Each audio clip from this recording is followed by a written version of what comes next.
Hi everybody. Just wanted to make a video today about hobbies and the Stockholm victim, or target if you don't like that word. Why you need hobbies. And when I say need, there's a very, very, very big difference. I mean, it's a very important word, the word need, in this context. Because it's not that you want hobbies, you need hobbies. You need hobbies like you need air, or like you need food. You simply cannot go by a day without hobbies. And hobbies require consistency. So, why is this so true of Stockholm victims of narcissism? Why do we need hobbies so much? And why do we need hobbies more than the average person does, in my opinion?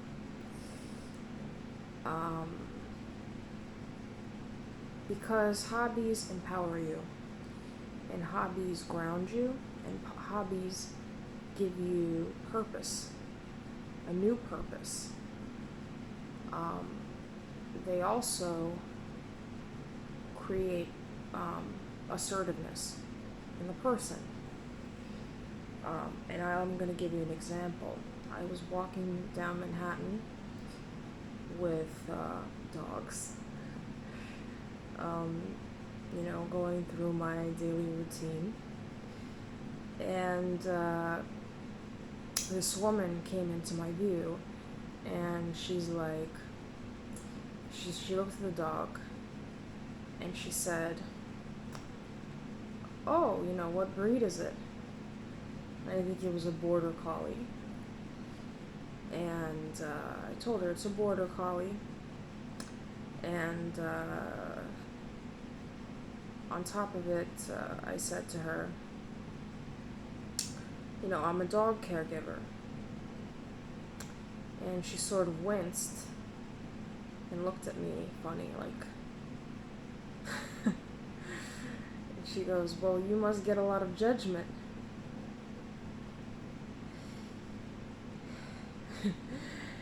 And I immediately looked at her and I said, "I have best job in the world." That's what I said. I have the best job in the world. And she winced away like this. Now, it doesn't matter if she's a narcissist or not. She was being rude. She was crossing a boundary. She was judging me. That's the bottom line. And basically saying that what I'm doing is not valuable. And then she had nothing to say. She was totally speechless. She couldn't say anything. Why couldn't she say anything? Because my heart is so attached to dogs and to my job. I feel such incredible joy and energy from even looking at dogs, that my entire being, knows that this is what I have to do, that this is what I want to do. And so toxicity doesn't have a hold in that context. When you have so much love for something that you're not willing to take on board any sort of criticism towards it, because at the end of the day, fuck it. Am I really going to, forego the deep love that I have for something because of this woman who's trying to actually undermine it? And that's why you need hobbies. Because hobbies not only build character and build self-esteem, not only do they give you a new identity after you come out of this, but also they make you less permeable. And if you are a child of a narcissist, you are permeable, more permeable than most people. And the reason for that is that your physiology has been bombarded, has been under nuclear warfare for so long that it's difficult for you to feel confident about asserting what you want, asserting your own boundaries. You don't feel that you're entitled to it, and because it was punishable by death when you were younger, it's hard for you to override that. So any criticism from the outside world about what you're doing is going to create an effect on you if you're not sure of what you're doing. If what you're doing is not, special to you, it's very easy for people to come in and insert doubt in your mind and to make you feel guilty or unsure of what you're doing, right? And it's painful a lot of the time when that happens. It shouldn't be, but it is, because of the conditioning of the nervous system, which you do not have full control over. Most people don't understand this, but the pain that you feel, the guilt, and the sense of, longing that you feel when people criticize what you're doing, if you don't like what you're doing, especially, it can be overbearing. So the only way that you're ever going to lessen that hold is by doing things that give you joy. Because that joy is the force that opposes that bitterness and aggression that people lay on you as a victim of, the Stockholm bond. This woman probably doesn't like what she's doing, so she wants me to feel bad about what I'm doing. Maybe she gave up something that she loves in order to do something that she hates. And she resents people that are doing what they like. Any number of things can be in play here. The point is that she didn't gain power over me in that context, because I was so sure of what I was doing. And, narcissistic parents, what they do from a very young age, they disconnect their children from things that they want to do in favor of things that they, are obligated to do in order to get the approval of the narcissistic parent. And the only way to resolve this is through counter-conditioning, because the nervous system is conditioned to take on a lot. The nervous system is conditioned to feel bashed in and berated whenever somebody comes in and questions what you're doing, and it's become acceptable in society to use this sort of rhetoric. Well, what are you doing? Well, I don't like what you're doing. Like, there's not enough money in what you're doing. What about when you retire? And all this shit. So the doubt creeps in, and the probability of you stopping what you're doing in favor of appeasing other people or placating them, it goes up, you know, because of the conditioning. In case in point, I met another dog caregiver on the Upper East Side. And she expressed to me how much she loves dog walking, how much she loves it, and passionate she's about it, and how every day is just joy for her, and how much energy she gets from it. Basically all the same things that I feel when I'm with dogs. And she goes to me, she goes, you know, some people told me things like, you know, what are you doing picking up dog shit for a living? You know, these sorts of comments have become routine in our society. This degradation, you know, of people. Nobody says anything about it. Nobody sees it as being offensive.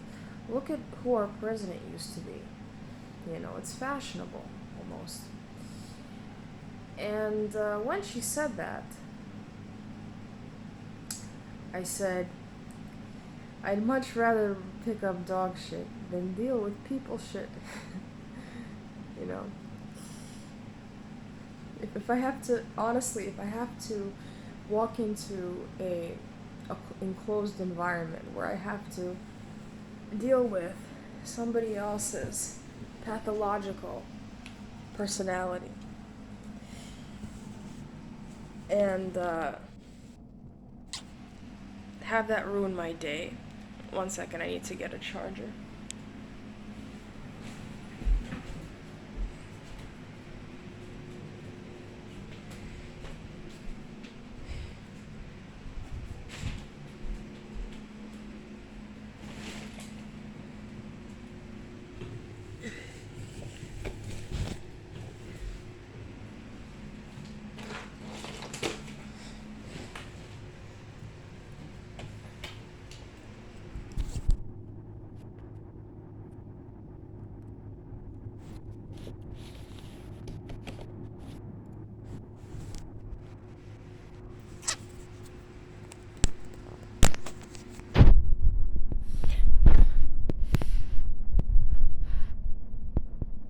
Have to deal with somebody's pathological personality that ruins my health, and have other people, you know, just not respond to it because, you know, they're at work and it's not appropriate at work to question the boss and the office mole and the psycho bully or the manager that doesn't do shit and expects everybody else to do everything. You know, if I have to choose between A or B, I'm gonna go with A because that has become the norm in human society. To tell people to grow a pair when, you know, they're bullied or they're told that they're less than or that they're in some way inferior. It's become, you know, and of course, as we know, that induces trauma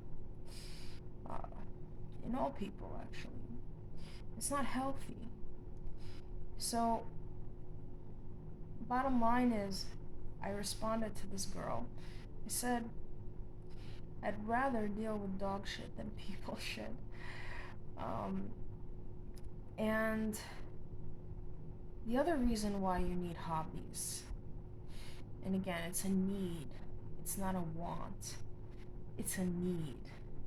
Like, you need food, you need air in order to live, is because it forms a new personality, a new set of interests.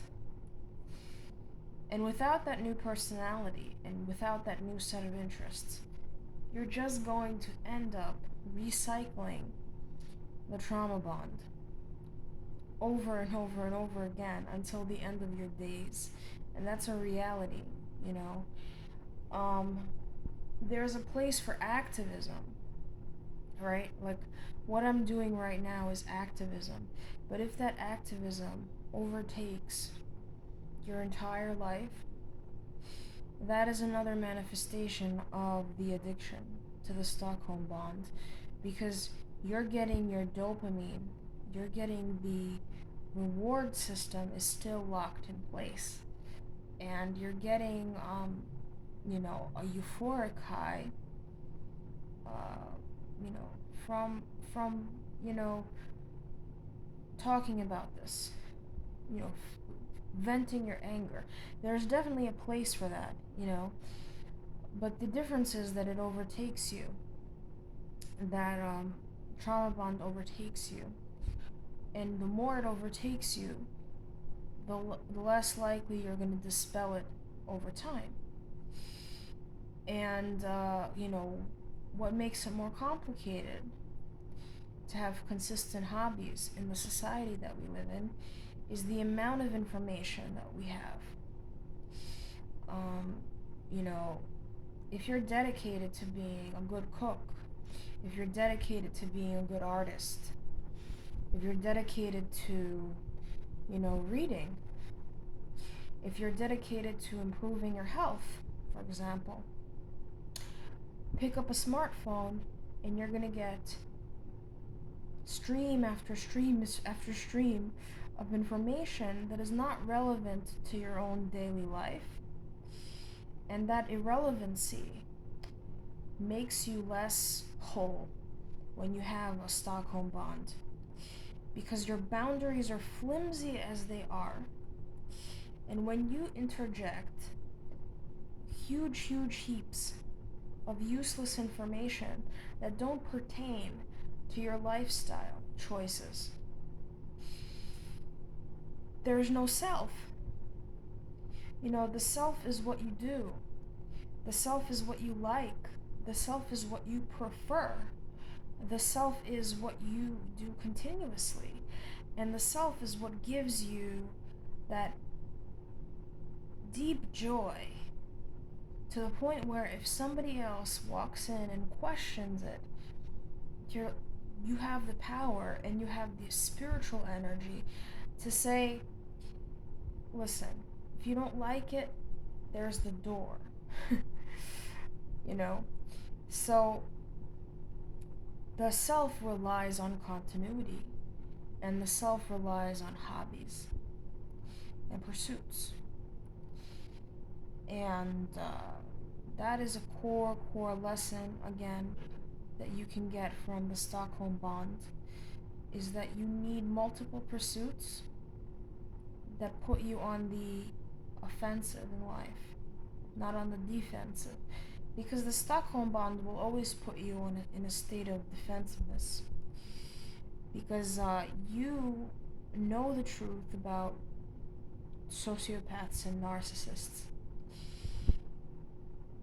But trying to convince people of that puts you in a defensive posturing. You're trying to rescue the inner child. You're trying to defend the inner child constantly, over and over and over again. And people, with their shifting paradigms, with their own personal experiences, are not capable of giving you what you want, which is validation for your experience. Which is a sense of reflection and understanding about what you've been through. Because unless they've been through the same thing, they're not going to give it to you. It's the reason why we have the narcissism community. It's because we want that understanding from people. It's necessary for our mental health, but so is being on the offensive. It's like in sports. There's a defensive end and there's an offensive end. And soccer wouldn't be soccer without the two elements. You need defenders and you need strikers in soccer. And you need to be on the defensive and an activist against things that are wrong, according to you. But on top of that, as an add on, you need things that you are pursuing actively. Without that, you're just an activist, you're just a defender of a cause, which is not necessarily a bad thing, but it's not healthy either. It's not healthy either because the creative mind is stunted.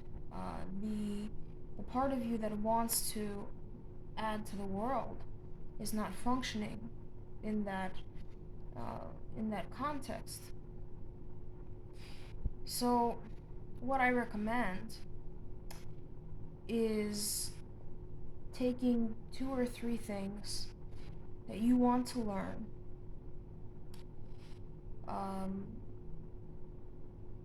and doing them every day. It could just be an hour a day. It could be, in my case, it's canine training, art, and health. Health and wellness.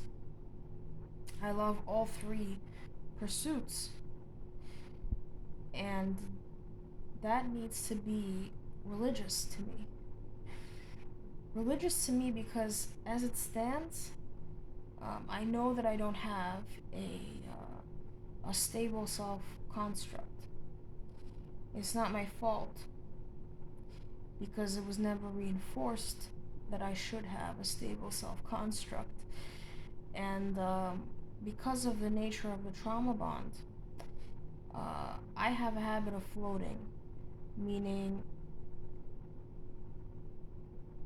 I find something, like let's say it's a passion, let's say it's Italian, or let's say it's, Buddhism, or, like any number of things. Like, let's say it's watching Japanese horror films, or documentaries, whatever it is.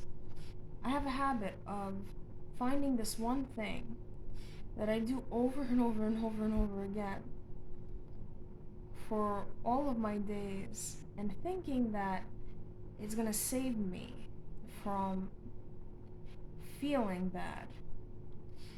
That's been my pattern. And it comes from this of wanting to replace the narcissist with something else. Searching for a cure to take everything away, to absolve myself of, existential suffering. That's the way the trauma bond conditions you to be a seeker of something higher than yourself that's gonna make you feel better. And it never works because it never achieves that, first of all, and there's no variety. And a lot of the time that there's a lack of progression in the life of a person that has been in the Stockholm bond, because if there's no continuity from day to day, then there's no new learning, and without new learning, the brain stays stuck in one position. It keeps recycling the traumatic memory in various forms, right? But it's impossible to do that if you have, a stable schedule of things that you do. So, when I'm drawing, for example, it's not possible for me to think of narcissism because it's a new skill that doesn't involve words, that's very meditative. It's very grounding spiritually, and it's very, it's not a hysterical activity. And that's necessary. Like, I put on Gregorian chants. I sit there and I draw and I draw and I draw for that hour, and then the next day I do the same thing. So your life becomes continuous, and over time you rebuild the self-identity that you have. I don't draw particularly well right now, but in a year I will draw well, and I'll be able to put that, um, you know, at the forefront of my consciousness as a self-esteem building thing. At one point I didn't draw, and now I can draw. And so that's really, really necessary for people. First of all, to put a buffer, like some distance between what happened and who you are now. You know, it's like a reclamation of the self. On top of that, it's also important to give yourself credit for what you did do. Because again, in a disassociated state, you don't take stock of what you did. Because you're running on adrenaline. You're chasing bears. So, for example, Nora, who's on the channel Narcissist, she cooks, she flies planes, and she runs a business and plays the cello. And all of these things were accomplished under duress when she was married to a parasitic narcissist. So I think that even though you're feeling like crap right now when you're watching this video because of how you're feeling the burnout, the fact is that you're fucking cool because you did a lot of stuff under extreme circumstances, you know, under the worst of circumstances. So imagine what you can do now when you pace yourself, when you do what you like and what brings you joy, and what sort of great things can come in the future. Let me know what you think of this video. Kisses.